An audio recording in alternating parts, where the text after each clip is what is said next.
O tema da minha palavra é em busca de poços. Em busca de poços. Biblicamente, uma fonte de água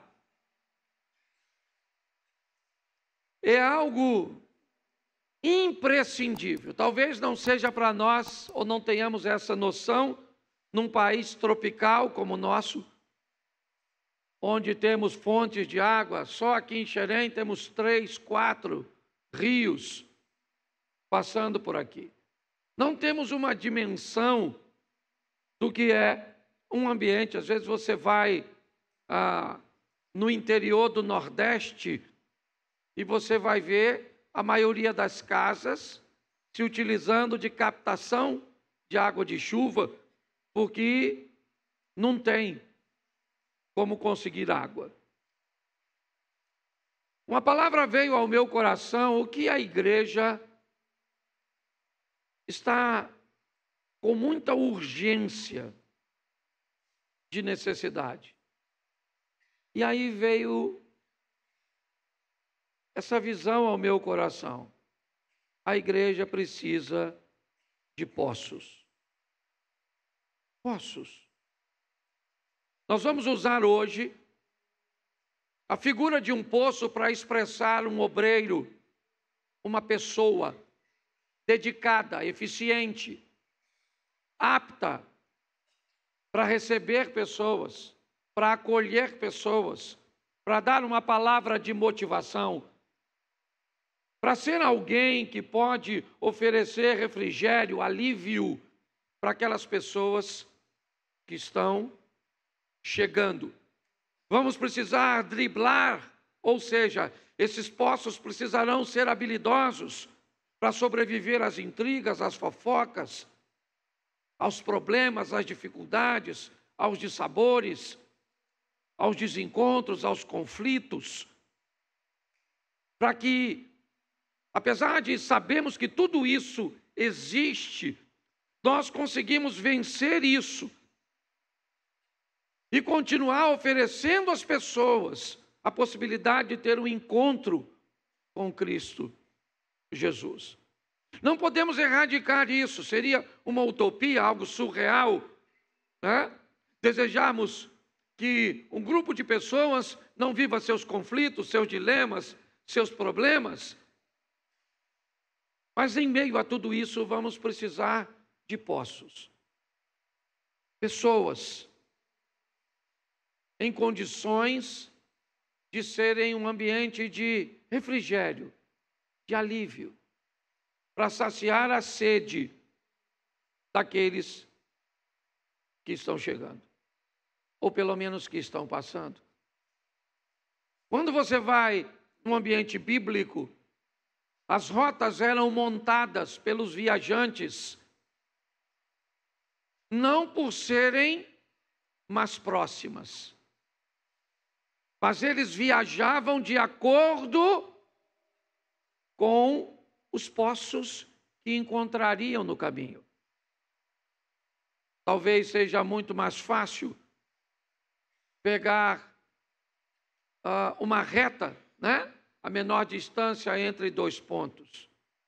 Mas se não houvesse nesse ambiente um poço, o lugar mais longe ou mais distante seria o mais apropriado. Então o poço, ele estabelecia a rota das pessoas. As pessoas que viajavam contavam com um poço. Por quê? Porque ele não se move. As pessoas têm certeza que ao passarem por lá, o poço vai estar lá. Boa parte das pessoas são como viajantes. Um número menor de pessoas funcionará como poços. Eles estarão aqui no Projeto Recomeçar, como estão na Assembleia de Deus, na Metodista Wesleyana, na Metodista, na Universal do Reino de Deus. São aquelas pessoas que não se movem, aconteça o que acontecer. Elas não são viajantes, não. Elas sabem conviver com eles. Por quê? Porque eles vão passar. Vão passar por campanhas, vão passar por cultos, vão enfrentar desânimos, vão sucumbir a lutas, vão ter dificuldades com intrigas, vão enfrentar problemas de relacionamentos.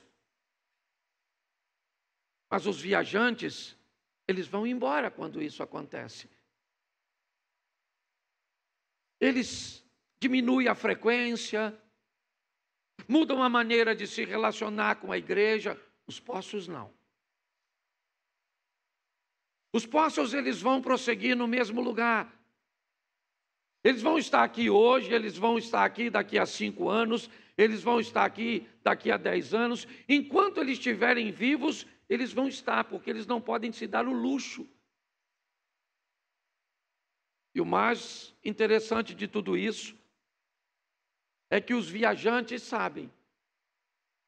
E muitas vezes, quando vão partir dos poços, podem até partir levando uma imagem negativa para outro lugar.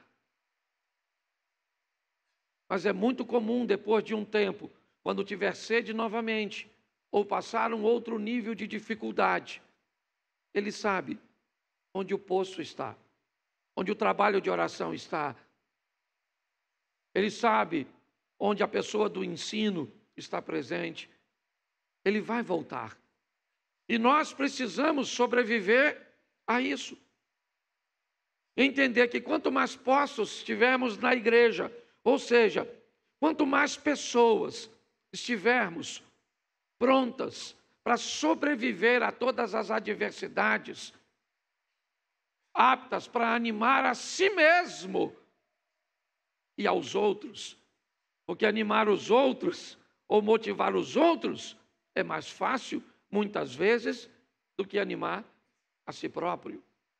Essa é a grande questão. Então, se tivermos mais gente desse tipo, desse modelo na igreja, pessoas fortes, firmes, prontas a permanecer, às vezes com um nível alto de água, às vezes com um nível baixíssimo, porque o poço não tem água de si mesmo, ele depende de um lençol freático, certo? Para fazer com que a sua água apareça. Mas ele está ali. E aqueles que estiverem passando poderão saciar sua sede nele, receber um alívio.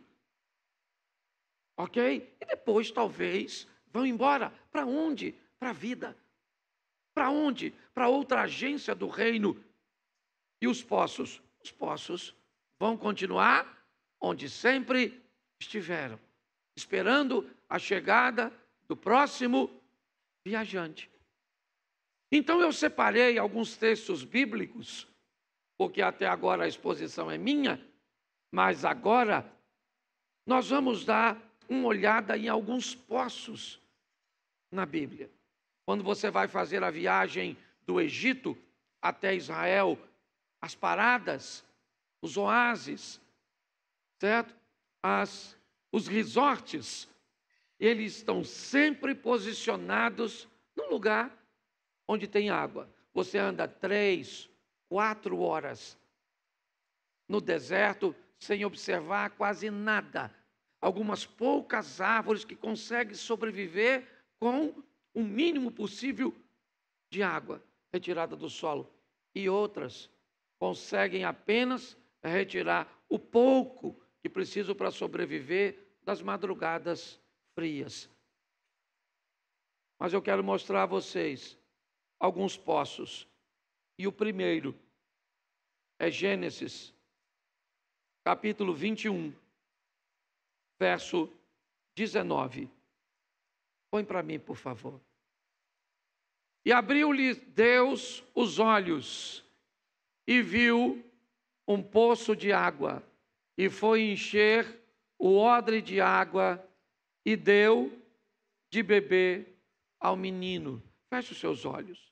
Senhor nosso Deus e Pai, em nome de Jesus, eis aqui a Tua palavra, continua falando conosco e usa-me como um canal de bênção nesta hora, em nome de Jesus.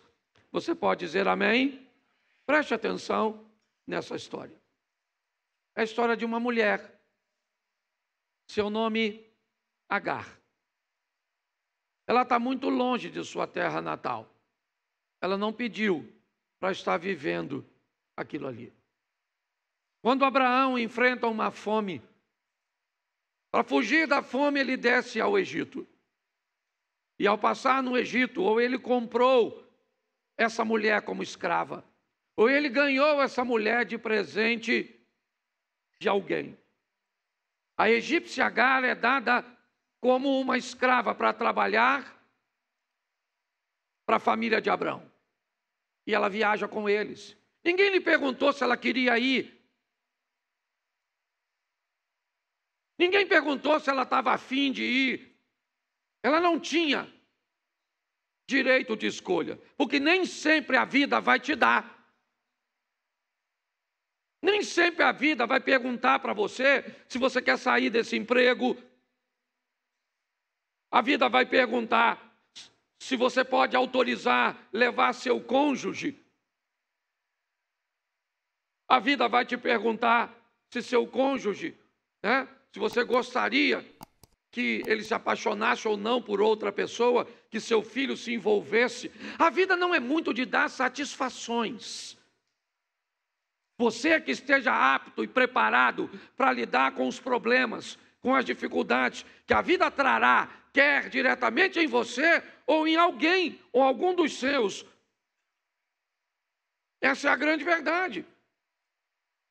Ela vai viajar com aquela caravana que está só de passagem. A mãe dela provavelmente nunca mais viu, o pai também não, seus irmãos também não. Não é uma vida fácil. Mas as coisas me parece que vão melhorar. Pois a patroa quer oferecer a essa estrangeira algum nível de benefício. Ela vai gerar o filho do patrão. Isso coloca a estrangeira numa posição melhor. E agora a Agar se sente valorizada. Ela vai deitar com o patrão, vai amamentar o filho do patrão. A patroa é muito espertinha, porque ela poderia fazer uso da lei e fazer com que Abraão se deitasse com hebreia. Havia até um pretexto na lei, mas isso daria problema para Sara. Então ela prefere uma estrangeira para não criar muito vínculo. O que me parece é que Sara já pensa que Agar é algo descartável. É um plano B que, se as coisas não funcionarem muito bem, vão jogar ela fora. Mas não interessa. Ah, mas Agar é a mulher de Deus, é a esposa do Abraão. Ô, meu irmãozinho, prepare-se para lidar com tudo e com todos. 1000 cairão ao teu lado, 10.000 à tua direita. Não vá de bobeira não, meu irmão. É na família, é na igreja, é crente. Você tem que se preparar para sobreviver a qualquer tipo de coisa. Você goste ou não. Então me parece que as coisas estão melhorando para ela. Ela engravida.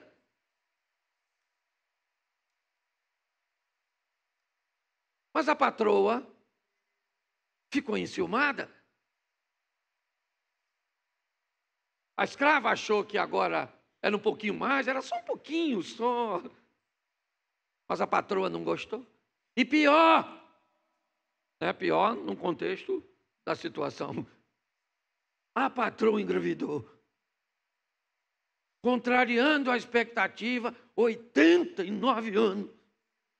A desgramada da velha engravida. Certo? E quem engravidou? Um velhinho de 100. A Bíblia é fantástica. Se nós olhar para uns homens de hoje, o cara tem 30, não pega nada. Ele pega Covid. Escute só, olhe para mim. Agora o menino nasceu. O garotinho da egípcia já tem 13 anos de idade, já é um rapazinho. As coisas foram desenrolando. Isaac foi crescendo, o filho de Sara. E Abraão resolve dar uma festa. E parece que uma mudança de ciclo na vida do menino, que sai da amamentação. E nesse momento, o irmão mais velho, que já é quase um jovenzinho, faz uma brincadeira. E não foi uma brincadeira que Sara gostou. Então Sara diz para Abraão: manda essa mulher embora. Provavelmente, se não me falha a memória, Berseba. Algo que não é muito longe de Jericó, mas é muito longe do Egito. De ônibus hoje, de Berseba ao Cairo, nós vamos botar aí 7 horas de ônibus. Para uma mulher fazer uma viagem dessa, com um garoto, o negócio não vai ser fácil. As coisas estão ruins para essa mulher. Abraão coloca Agar e o garoto para fora. O que ele leva? Um pouco de pão e um odre de água. Para ir para onde, meu irmão? Você me tirou da minha casa, me tirou da minha família. Que história é essa? Eu preciso que você entenda, não quero te mostrar nada espiritual nisso, porque por detrás disso está uma promessa de Deus, e aquele que prometeu é fiel para cumprir. Eu só preciso que você entenda que se você gosta de promessa, precisa ser resistente para sobreviver até o tempo que ela vai se cumprir. Senão é mole. Você tem promessa? Tem, mas tem que ser valente para sobreviver. Tem que ser forte para permanecer de pé. Tem que ficar firme. Porque o negócio não é fácil. Tem uma festa. Tem uma festa na casa do seu pai. E seu pai te colocou para fora. E você não é um garotinho, não. Você tem 17 anos, aproximadamente. Você sabe muito bem que você foi rejeitado. Aquela mulher sabe que não pediu para estar lá. Por que a Bíblia está contando isso? Porque isso é para gente forte, não é para banana. Isso é para gente firme. Por que a Bíblia diz que 1000 cai ao teu lado, 10.000 cai à direita, e você não é atingido? Isso não é para qualquer um, isso é para gente forte. Então, aconteça o que acontecer, você precisa sobreviver. Sobreviva um divórcio, sobreviva uma perseguição, sobreviva uma doença, sobreviva uma injúria, sobreviva. A vida não é para os fracos. O que ela está agora? Aguardando a morte. Sentada, distante de seu filho, pela fome. Eles ainda duram alguns dias, mas 3 dias sem água. Certo? Ainda mais naquele ambiente, onde durante o dia o calor é intenso. Depois de 24 horas sem água, certo? A mente já não consegue mais pensar direito.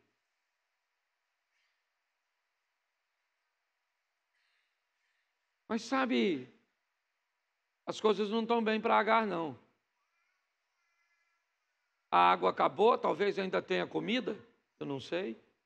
Ela bota o menino distante, não tem ninguém para pedir ajuda, não tem ninguém para pedir uma carona, não tem ninguém para pedir um copo d'água. Então está ruim demais. Ela está esperando o filho cair, ou talvez ela cair, desidratada. Eu confesso a você que eu não conheço ninguém. Conhece alguém que morreu de sede?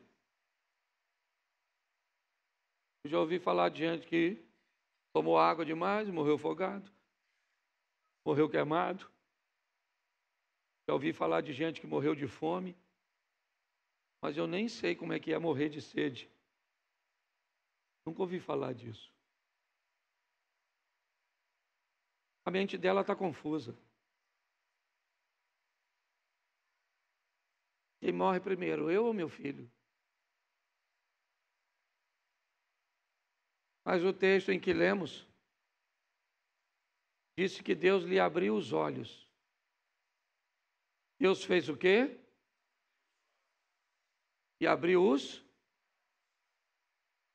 E o que ela viu? O que ela viu? Bom, então me ajude aí. O poço já estava lá, sim ou não? Deus fez o poço aparecer. Deus fez com que ela visse o poço que já estava. Por que ela não via? Talvez por causa da dor, da decepção, da tristeza, da angústia. Ela não via. O poço era a solução para ela, sim ou não? Mas ela via a solução? Não. Então Deus abriu os olhos. Naquele momento, o que é o poço? O poço é a provisão. O poço de Agar é o poço da provisão. O que nós precisamos na igreja de pessoas que hajam como provedores. Em diversas áreas, o Jonathan falou aqui da parte financeira, mas nós também ouvimos aqui a palavra do Eduardo falando da campanha, motivando. Nós precisamos de poços aqui, de pessoas que são ou que trazem consigo a provisão, seja ela financeira para alguns com condições de fazer as coisas funcionarem de forma econômica, seja com seu ânimo, com a sua fé. As pessoas aptas para receber os sedentos que estão morrendo de sede, que não conseguem enxergar uma solução. E você, muitas vezes, pode se tornar este poço. Alguém que pode solucionar com uma informação, com um abraço, com um carinho, com uma oração, com uma atenção, com uma coisa simples. Mas não se engane, temos muitos viajantes e poucos poços. Essa é a grande verdade. Boa parte das pessoas estão envoltas nas intrigas, nos problemas, conversando com seus passados, com suas feridas, lambendo suas chagas. Mas alguns de nós não têm tempo para isso. Alguns de nós não podemos nos dar o luxo dessa frescura. Aconteça o que acontecer, nós vamos estar firme, forte. Muitas vezes querendo ir embora, querendo desistir. Mas nós sabemos quem somos, o que somos. Então Agar agora enxerga um poço. Porque Deus abriu os olhos dela. E ela conseguiu enxergar algo que já estava ali, mas ela não via antes. Nós precisamos de pessoas que funcionem como provisão. Estejam aqui prontas para dar uma direção para alguém, um conselho. E aprenda uma coisa, meus irmãos. Quando você conversa com alguém, você pode falar com ela em duas instâncias: aos ouvidos e ao coração.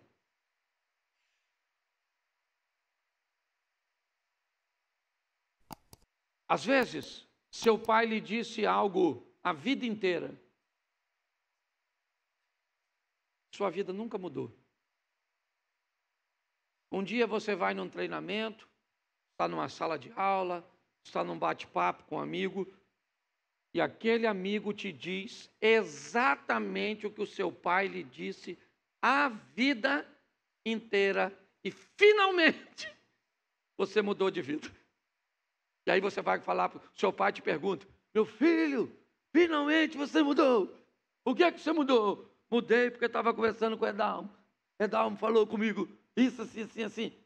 O seu pai fala: hã? Mas eu falei isso com você a vida toda, mas falou com o meu ouvido, não conseguiu falar com o meu coração. Nós precisamos, né, de pessoas que se tornem ambiente de provisões, não para conversar com ouvidos, mas conversar com o coração das pessoas.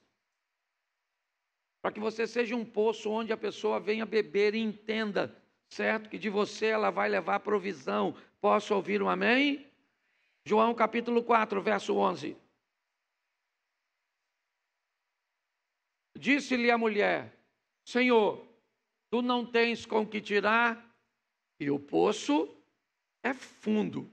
Onde, pois, tem a água viva? Esse é o poço de José. Certo? Ele está nas terras que Jacó deixou de herança para José. É lá que está o poço. A história é de uma mulher, a samaritana. Que poço é aquele? O que esse poço representa? Para essa mulher, este é o poço do encontro. Esse é o poço onde a infelicidade vai ficar para trás, a angústia vai embora. E ela vai receber a paz. Este é o poço onde ela encontra a palavra. É quando Cristo mostra para ela quem ela é. Fala com carinho, fala com respeito. Mas fala o que ela precisa ouvir. É o poço da verdade. A mulher diz aos homens: ele me disse tudo quanto eu tenho feito. E o que ela estava fazendo era bonito? Não. O que ela estava fazendo era glorioso? Não. Era honroso? Não. Mas Jesus mostra diante daquele poço que é possível falar a verdade, é possível dar uma direção, é possível nortear as pessoas, mesmo que elas partam, mas partam para um destino, partam para não cometer o mesmo erro que cometiam antes. A igreja precisa de pessoas habilidosas para dizer verdades, para gente que precisa escutar a verdade, porque senão não muda nunca. Uma felicidade que nunca chega, uma estrutura que não parece vida, parece uma saga.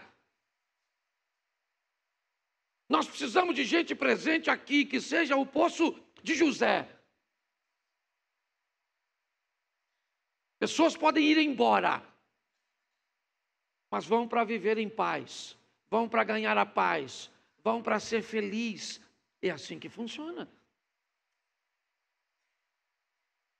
Nós precisamos nos preparar e olhar para ver se há em nós a possibilidade de nos tornarmos o poço da provisão,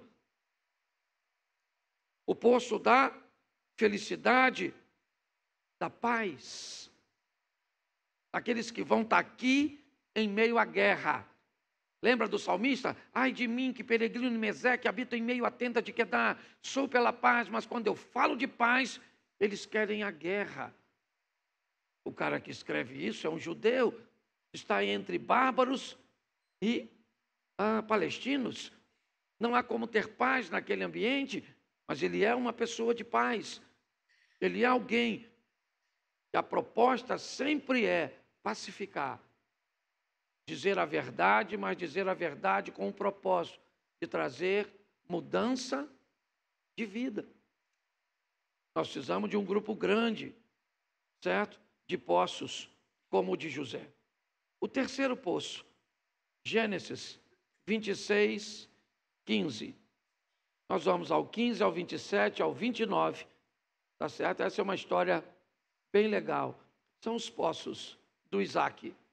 Todos os poços que os servos de seu pai tinham cavado nos dias que seu pai Abraão, os filisteus entulharam, encheram de terra. É isso aí. Aí, ó. Os poços de Isaac, vinham os filisteus e fechavam os poços. Daqui você não vai tirar água. Vamos embora? Vamos para o 27. E disse-lhes Isaac: por que viestes a mim? Pois que vós me odiais e me repelis de vós. Agora o rei dos filisteus junta mais 2 de seus homens e vai visitar Isaac. Mas o que está acontecendo? Isaac chega aqui, se estabelece em volta do poço, os filisteus chegam, expulsam e fecham o poço. Isaac vai para mais adiante. Onde ele vai? Onde tem outro poço, porque só tem vida ao redor da água. Se não tiver poço na sua casa, não tem vida. Se não tiver gente que funciona como poço, não há vida. Há uma reunião de pessoas, mas não tem vida.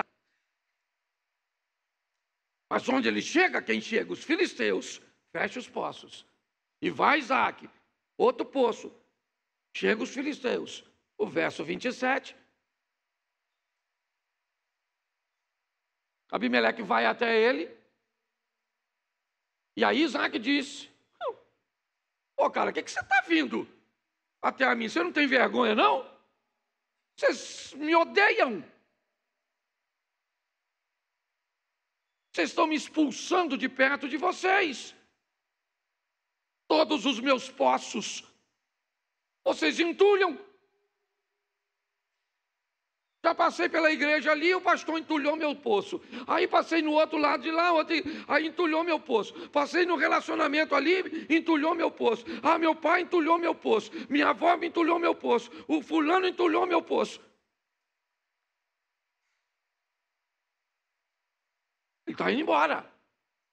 Ele não está bem. Verso 27. Crente. O pai dele é nada mais, nada menos que o pai da fé. Tá certo? As 3 maiores religiões do mundo têm o avô desse cara como pai. Ele falou: o que você vem a mim? Coração bom? Não. Coloca aí o 29. Vamos lá? Que não nos façam mal, como nós não te temos tocado, e como te fizemos somente bem, e te deixamos ir em paz, agora tu és bendito do Senhor. Que história é essa, meu irmão? Que papo furado é esse? Está dizendo para eu não te fazer mal, porque você não me fez mal. Você está fechando meus poços, não é de hoje, meu irmão. Você está me perseguindo, não é de hoje. Que história é essa que nós não temos tocado em você? Você só não me matou. Agora, o que você pode fazer contra mim, você fez. Que conversa fiada é essa, meu irmão? Pastor, o que é isso? Isso é o que nós temos que lidar muitas vezes. Na igreja, no trabalho, na família, na vizinhança. Gente que te lasca e depois vem soprar, bater nas tuas costas. Na sua frente fala uma coisa, mas por trás fala outra. Combina algo, mas te rebenta. Ah, não está preparado para viver com esse tipo de gente, não? Então, querido, vai ficar ruim para tu. Porque a chapa está quente. E está na Bíblia, essa conversinha fiada. Que Deus está dizendo: se prepara, Luiz, porque o bicho pega. Entendeu? Está lá, ó. Sim ou não? Bota o 30, que você pensa que não pode piorar.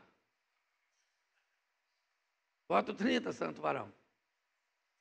Então, lhes fez um banquete e comeram e...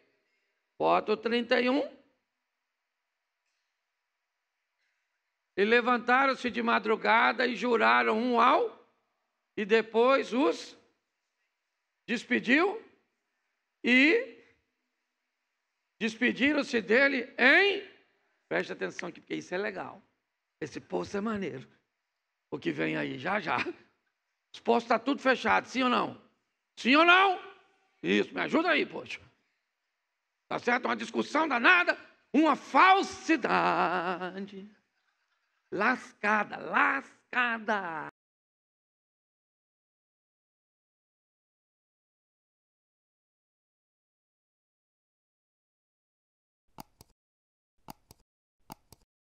Tem marido falso, sim ou não? Tem filho falso, sim ou não? Tem mulher falsa, sim ou não? Tem. Falei mais forte só para aborrecer a mulher. Tá certo? Falso, tem gente falsa, falsário. Certo? Aí, sentaram numa mesa e fizeram uma comida. Ambiente bom para consertar as coisas, viu? Aliás, pense num ambiente bom para resolver as coisas, tem comida. Não é de hoje. Comida está em tudo. Se comunicar com os orixás. Põe comida. Fui até para outra religião, olha que beleza. Tá certo? Bota lá a comida nas encruzilhadas, bota o negócio. Certo? Isso aí. Rei Arthur ia fazer suas incursões, fazia seus jantares na tábua redonda. Todo mundo comendo. Até Jesus, os maiores ensinamentos. Toma-lhe pão, comida. Você quer conquistar uma menina, você fala o quê? Vamos comer um negócio ali, garota. Tomar um sorvetinho, por mais duro. Não é verdade? Grandes negócios são fechados em mesa de almoços e comida. Então fizeram um banquete, comeram e acertaram.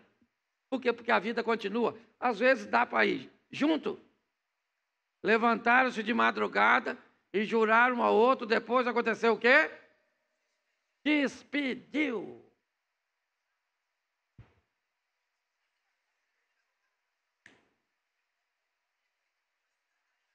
Vazar. Tem gente que tem que ir mesmo, porque é só para um período da sua vida. Mas tem que ir em paz. Porque Isaac tem água, sim ou não? Isaac tem água nessa ocasião, sim ou não? Não, os postos está tudo fechadinho. Mas resolveu o problema, sim ou não? Sim ou não? Me ajude, gente. É que também eu falei que eu não ia ficar mais pedindo vocês para falar, né? É chato, parar com isso. Fala mais nada não. Tá a boca fechada. Verso 32. E aconteceu naquele mesmo, quando? De madrugada, o quê? Eu falei que não ia falar e estou perguntando. Um vício. Eu estou viciado nesse negócio. Não fala nada, você fica quieto. Se eu pedir, você não fala, tá bom?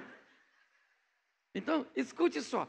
Naquele mesmo dia, na madrugada, ou seja, durante a noite anterior, eles sentaram, comeram, beberam, resolveram, falaram, desabafar, falaram da falsidade de tudo, certo? E aí tiveram uma comida gostosa, foram dormir, levantou de madrugada, falou, beleza, tchau. Naquele mesmo dia, que vieram os servos de Isaac e anunciaram-lhe acerca do negócio do poço que tinham cavado e disseram-lhe, temos achado água. Esse é o poço que nos mostra a perseguição, mágoa e perdão. E você precisa estar preparado para receber gente que chega aqui, perseguido, magoado, com dificuldade de perdoar outras pessoas e a si mesmo. É assim que funciona. Onde tiver poços, onde tiver pessoas que são capazes de fazer isso, a água, o refrigério, a vida vai aparecer. É poço demais, só vou falar mais dois. Êxodo 7, 24. Coloca aí, por favor. Todos os egípcios cavaram poços junto ao rio para beberem água, porquanto não podiam beber da água do rio. Essa é a praga onde a água do Nilo se torna em sangue.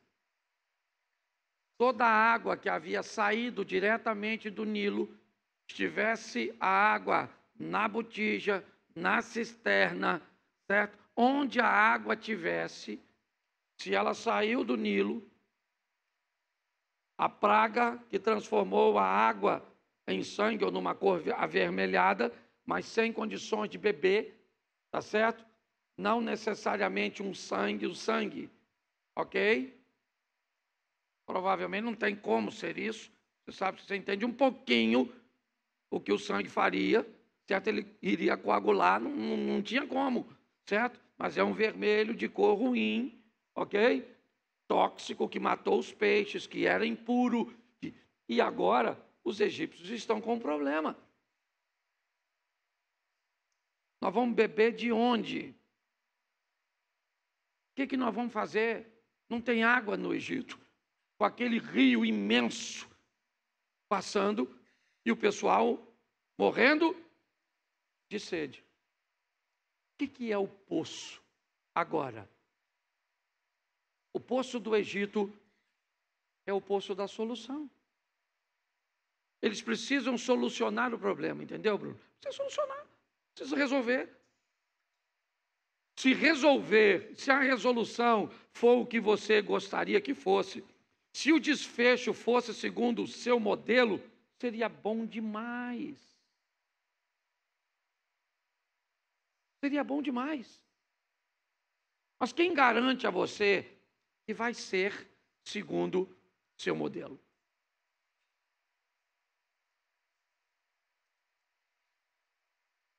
Não vai.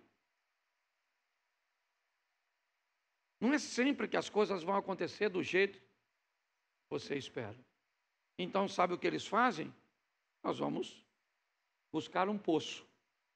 Vamos cavar um poço aqui. Ah, mas todas as águas estão vermelhas? Todas as águas estão impuras? Ah, mas vamos cavar um poço. Vamos cavar um poço, mas a água do poço também pode estar vermelha, sim ou não?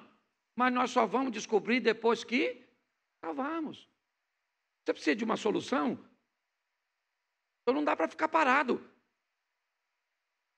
É o que você gostaria? É o seu ideal? Talvez não seja, mas talvez seja a sua realidade. Enquanto você não tiver seu ideal, aprenda a trabalhar a sua realidade. Pelo menos você está em movimento. Os poços do Egito são os poços da solução. Ah, mas as pessoas podem me criticar porque eu fiz isso. Querido, às vezes elas não sabem quantas opções você tinha.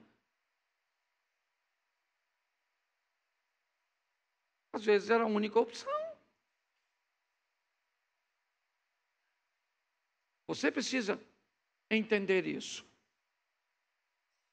Nós precisamos, na igreja, também, pessoas que funcionem como poços de solução, oferecendo alternativas, que nem sempre resolverá o problema com exatidão, mas pode fazer com que alguém consiga ganhar um pouco mais de tempo para resolver as coisas. Que não trabalhamos só com milagres. Aqui não, querido. Trabalhamos com gente. E é assim que funciona. Tem muitas pessoas que chegaram aqui, certo? Precisando de algo muito grandioso, mas não conseguiram de forma imediata. Mas tiveram que sobreviver àquele período e não desistirem. Por último, eu encerro aqui.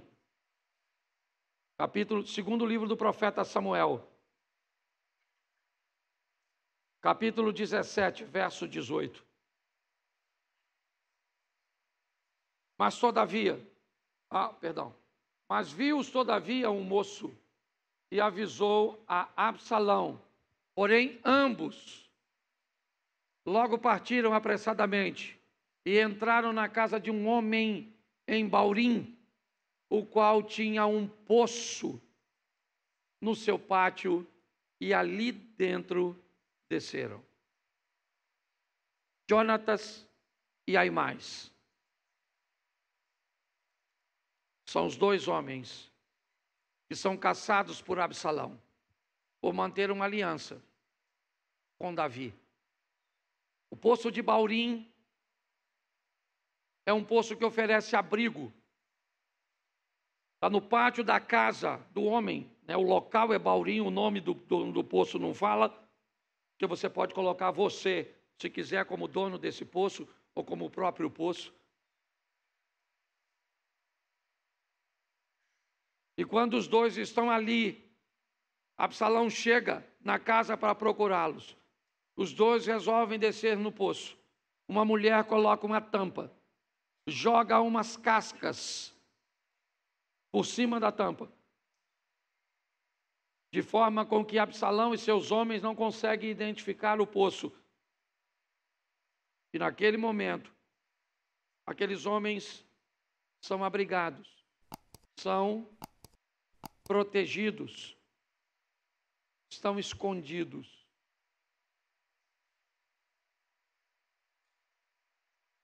Nós precisamos de pessoas na igreja que exerçam essas funções. Pessoas que funcionem e que hajam como poços, oferecendo aos viajantes, aqueles que passam por aqui, a possibilidade de se manterem vivos, escondidos, animados, consigam sobreviver às dores, às perdas, às dificuldades. Não é para qualquer um. A gente amadurece. A igreja vem passando um momento, e ele é quase global, onde as pessoas escolhem 3, 4 cultos por mês para virem à igreja. Eu venho quando eu posso. Pastor, eu venho quando dá. Ah, pastor, eu não vou participar disso aí não, porque é assim que tem acontecido hoje. E nós, como pastores, liderança, temos que entender esse momento. Mas precisamos achar os poços. Aquela turma que vai estar aqui, chova ou faça sol. Está favorável ou desfavorável. Brigou em casa com o marido e vai ter que vir para o culto, meu irmão, de nabico. Veio para o culto, não sabe nem onde o marido está, não sabe como está o filho. As coisas estão difíceis, mas nós não trabalhamos para nós. Nós trabalhamos para o Senhor. Estamos aqui para dar esperança às pessoas, para oferecer às pessoas um ambiente onde queremos receber pouco e ofertar muito. Então eu quero terminar dizendo que nós estamos precisando de mais pessoas que estão dispostas a ficar. Estamos precisando de mais pessoas que estejam dispostas a lutar contra suas tentações, buscar um nível de vida com Deus mais próximo. Pessoas dispostas a receber menos e a oferecer mais. Pessoas que consigam, neste tempo difícil, mais tempo, mais fé, mais disposição, mais conhecimento, mais bom senso para oferecer de beber a essas pessoas. Aqui, o garçom somos nós.